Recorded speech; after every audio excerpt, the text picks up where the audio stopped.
ఎన్నికలు సమీపిస్తున్న నేపథ్యంలో ఏపీలో చాలా మార్పులు చోటు చేసుకుంటున్నాయని చెప్పాలి. ఒకవైపు రాష్ట్ర ప్రభుత్వానికి పార్టీకి కూడా అనుకూలంగా వ్యవహరించే వారికి అధికారులను వారికి ఇష్టం వచ్చిన చోట నియమించుకున్న సిచ్యువేషన్ కనిపిస్తోంది. తాజాగా 30 మంది ఐపీఎస్లను బదిలీ చేసిన నేపథ్యంలో ఎవరెవరు ఎక్కడ అనుకూలంగా వ్యవహరిస్తారనేది కంప్లీట్గా చూసుకొని బదిలీ చేసినట్లుగా కనిపిస్తూ ఉంది కదా.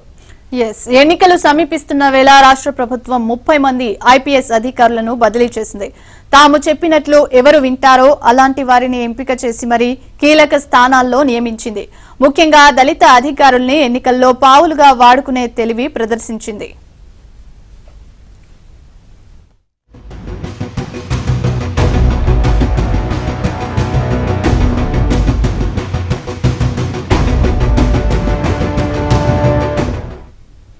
ప్రతిపక్ష నేత చంద్రబాబు సొంత జిల్లా చిత్తూరులో ఏకపక్షంగా వ్యవహరించే ఎస్పీ రిషాంత్ రెడ్డిని కౌంటర్ ఇంటెలిజెన్స్ కు బదిలీ చేసిన ప్రభుత్వం ఎర్రచందనం స్మగ్లింగ్ నిరోధక విభాగం ఎస్పీగా అదనపు బాధ్యతలు అప్పగించింది. అంటే తమకు పూర్తిగా అనుకూలమైన ఐపీఎస్ అధికారి ఎట్టి పరిస్థితుల్లోనూ ఉమ్మడి చిత్తూరు జిల్లా వదిలిపోకుండా కాపాడుకుంది.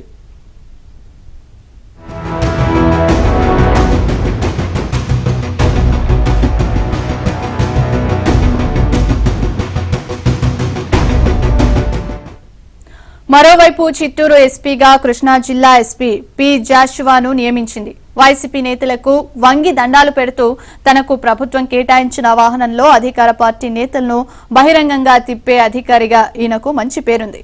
గతంలో అదే జిల్లాలో డీఎస్పీగా కూడా పనిచేసిన జాషువా వైసీపీ నేతలకు వీర విజయుడుగా పేరుగాంచారు.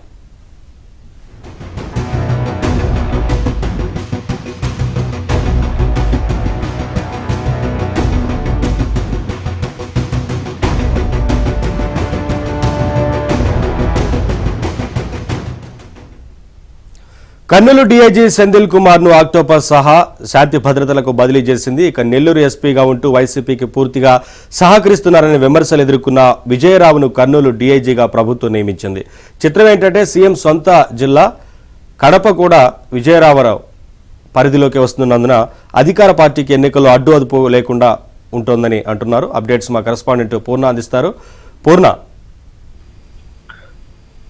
నవీన్, ఏదైతే సార్వత్రిక ఎన్నికలు సమీపిస్తున్న తరుణంలో రాష్ట్ర వ్యాప్తంగా దాదాపు 30 మంది ఐపీఎస్ అధికారులు బదిలీ చేసిన పరిస్థితి అయితే నిన్న రాత్రి రాష్ట్ర ప్రభుత్వం చేపట్టింది. అయితే ఈ బదిలీ స్థానాలు చూస్తే కనుక ఏదైతే వైసీపీకి అనుకూలంగా ఎవరెక్కడ ఉండాలి ఏంటి అనేది ముందుగానే నిర్ణయించుకుని ఆ తర్వాత ఈ బదిలీ చేసినట్టు కూడా తెలుస్తుందని కూడా వార్తలు వినిపిస్తున్నాయి. ఎందుకంటే ప్రధానంగా చూస్తే కనుక చిత్తూరు జిల్లాలో ఏకపక్షంగా వ్యవహరించే ఎస్పీ రిషాంత్ రెడ్డిని కౌంటర్ ఇంటెలిజెన్స్ బదిలీ చేశారు. అయితే అక్కడ నుంచి నేరుగా ఎర్రచందనం స్మగ్లింగ్ నిరోధక విభాగానికి అయితే ఎస్పీగా అదనపు బాధ్యతలు అప్పగించారు. అంటే తమకు పూర్తి విధేయుడిగా ఉన్న రిషాంత్ రెడ్డిని మాత్రం ఏదైతే చిత్తూరు జిల్లా విడిచిపెట్టి వెళ్లే విధంగా కాకుండా చిత్తూరు జిల్లాలోనే ఉండే విధంగా ఆయనకి పోస్ట్ ఇప్పించడం కూడా జరిగింది. అదే విధంగా జాషువా, ఈయనైతే ఎప్పుడు కూడా వైఎస్ఆర్ పార్టీకి మొదటి నుంచి కూడా వేరే విధంగా ఉంటున్నాడు. అయితే కృష్ణా జిల్లా ఎస్పీగా ఆయన బాధ్యతలు నిర్వహిస్తూ ఉంటాడు.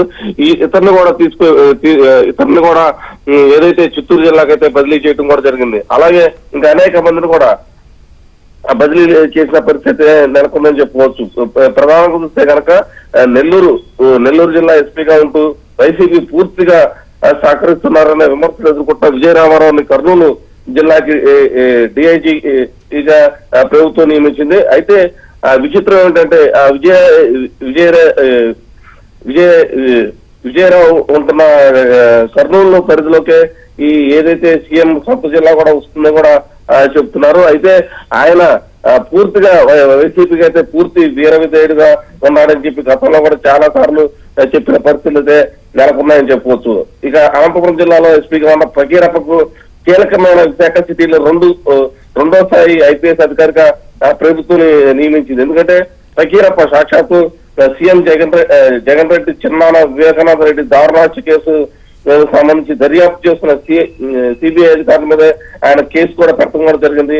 అటువంటి అధికారులు అయితే ఉత్తరాంధ్రలో, ఎందుకంటే ఉత్తరాంధ్రలో ఈ మధ్య టీడీపీకి అత్యంత పాపులారిటీ ఎక్కువగా ఉంది, టీడీపీ కంచుకోవటగా మారుతుంది ఉత్తరాంధ్ర. ఆ నేపథ్యంలో పకీరప్పని అక్కడ వేయటం కూడా జరిగింది. పకీరప్పతో పాటు మరో ఇద్దరిని దళిత అధికారులను అయితే అక్కడ పోస్టింగ్ వేయటం పట్ల కూడా చాలా అనుమానాలు కూడా వ్యక్తపరుస్తున్నారు. ఎందుకంటే మొత్తం కూడా ఎవరైతే అనుకూలంగా వీర విధేయులుగా ఉన్నారో వాళ్ళందరూ కూడా వాళ్ళకి అనుకూలమైన ప్రాంతాల్లో వాళ్ళకి ఈ పోస్టింగ్లు ఇచ్చారన్న ఆరోపణలు అయితే స్పష్టంగా అయితే వినిపిస్తున్నాయని చెప్పవచ్చు. ఎందుకంటే మొత్తం రాష్ట్ర వ్యాప్తంగా జరిగిన ఈ బదిలీలు అంటే దాదాపు 30 మంది ఐపీఎస్ అధికారులు అయితే బదిలీ చేశారు. ఆ 30 మంది ఐపీఎస్ అధికారుల బదిలీ వెనకైతే వైసీపీ కుట్ర పూర్తిగా ఉందని చెప్పి కూడా విపక్షాలు అయితే ఆరోపిస్తున్న పరిస్థితి నెలకొంది. అయితే మరికొంతమంది ఐపీఎస్ అధికారులు మాత్రం ఈ రోజు ఇంకా బదిలీ చేసే అవకాశం ఉంది. వారు కూడా ఎవరైతే బదిలీ చేస్తారో వాళ్ళు కూడా ఈ రోజు వాళ్ళకు అనుకూలమైన వారిని వేసుకునే అవకాశం ఉందని కూడా విపక్షాలు అయితే చెప్తున్న పరిస్థితి ఉంది.